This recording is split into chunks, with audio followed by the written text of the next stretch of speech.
Hi అండి, good morning, happy Sunday. One thing అండి, దేవుడు మన జీవితంలో ఎన్నో అద్భుతాలు చేస్తాడు కదా. సో దేవుడు అనేసరికి స్కిప్ చేసేయకండి, వినండి.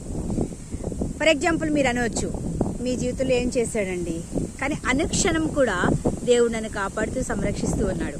ఈ సంవత్సరం అంటే మార్చ్, ఏప్రిల్, మే ఎంత ఎండలు కాసినాయో తెలుసా. అయినా కూడా చెవులు దెబ్బలేసేసాయి అనమాట. అంటే గుండు చూస్తే అదేదో పిరికిగా, దడదడగా అనిపించేది. అలాంటి పరిస్థితుల్లో నేను అనుకునేదాన్ని, దేవుడా నువ్వు నాకు సహాయం చేయి, నాకు కనీసం ఒక మంచి గుడ్ ఫ్రెండ్ నన్న ఇవ్వలేదు, నన్ను స్వస్థపరుస్తావా, నాకు ఒక ఫ్రెండ్ని ఇస్తావా అనుకునేదాన్ని. అంటే ఫ్రెండ్ అంటే హెల్ప్ చేస్తారు కదా అని. అప్పుడు వెంటనే తగ్గిపోయేది. మళ్ళీ దేవుడిని అదే అడుగుతూ ఉంటాను. నేను చాలా అడిగాను ఇంకా దేవుడిని. అవి ఇంకా ప్రాసెసింగ్లో ఉన్నాయన్నమాట, అన్నీ వస్తాయి. I believe on God.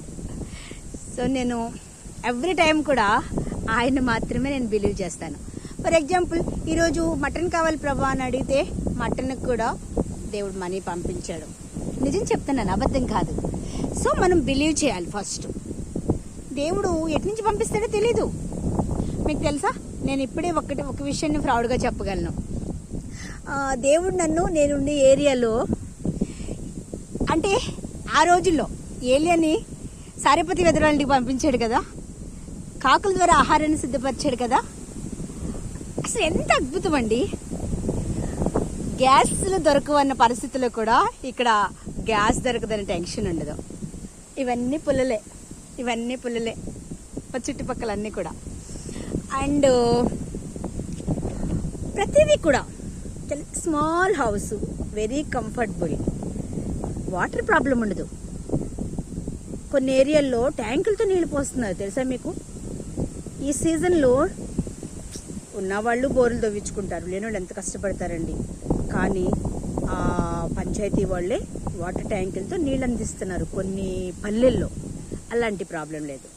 ఎందుకు ఈ మాటలు చెప్తున్నానంటే, దేవుని సంకల్పం మన పట్ల ఏదో ఒక విధంగా ఏదో ఒకటి ఉంటుంది. సో నాకు రాబోయే కాలపు టెన్షన్ కూడా లేదు. ఎందుకో తెలుసా, ఒక మేడం కాల్ చేసి, నాకు ఒక డ్రీమ్ ఉంది, అనాథ కాదు, old age home, old age వాళ్ళందరికీ ఒక హోమ్ ఏర్పాటు చేయాలనుకుంటున్నాను. సో మీరు కూడా ఓల్డ్ ఏజ్ దాకా ఇండిపెండెంట్గా ఉండి రావచ్చు, తర్వాత అయినా రావచ్చు అని చెప్పారు. 1 year పోయిన తర్వాత ఐఎమ్ హ్యాపీ. సో నాకు ఎందుకంటే ఒక టెన్షన్ పడేదాన్ని, చివరి కాలంలో ఎలా ఉంటుందో ఏంటో అని ఒక టెన్షన్ ఉండేది. ఆ టెన్షన్ కూడా పోయింది. I'm happy. ఓకే, దేవుడు ఒక ద్వారం మూయబడితే 7 ద్వారాలు తెరుస్తాడు.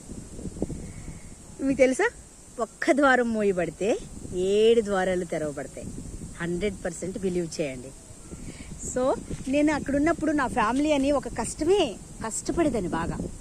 ఇప్పుడు సుఖం వచ్చిందా, అయినా కూడా నా మనసులో ఫ్యామిలీ దూరం అయ్యానన్న బాధ మాత్రం ఉంది. కానీ ఇప్పుడు ఎప్పుడైతే కోడలు వచ్చిందో కొన్ని రకాల ప్రాబ్లమ్స్, స్వార్థం వల్ల కొన్ని వాదనలు ఇవన్నీ స్టార్ట్ అయినాయి. అటన్నిటికీ దూరం అయ్యానా, ఆ వాదనలు లేవు, ఇప్పుడు ప్రశాంతంగా ఉండగలుగుతానా. అండ్ నా ఆర్థిక పరిస్థితి నా దగ్గరే ఉంటుందా, ఎవ్రీథింగ్. అయితే అదే చెప్తున్నాను, ఒక ద్వారం మూయబడితే 7 ద్వారాలు తెరవబడితే నీకోసం. దేవుని యందు విశ్వాసం ఉంచు. Okay, thank you.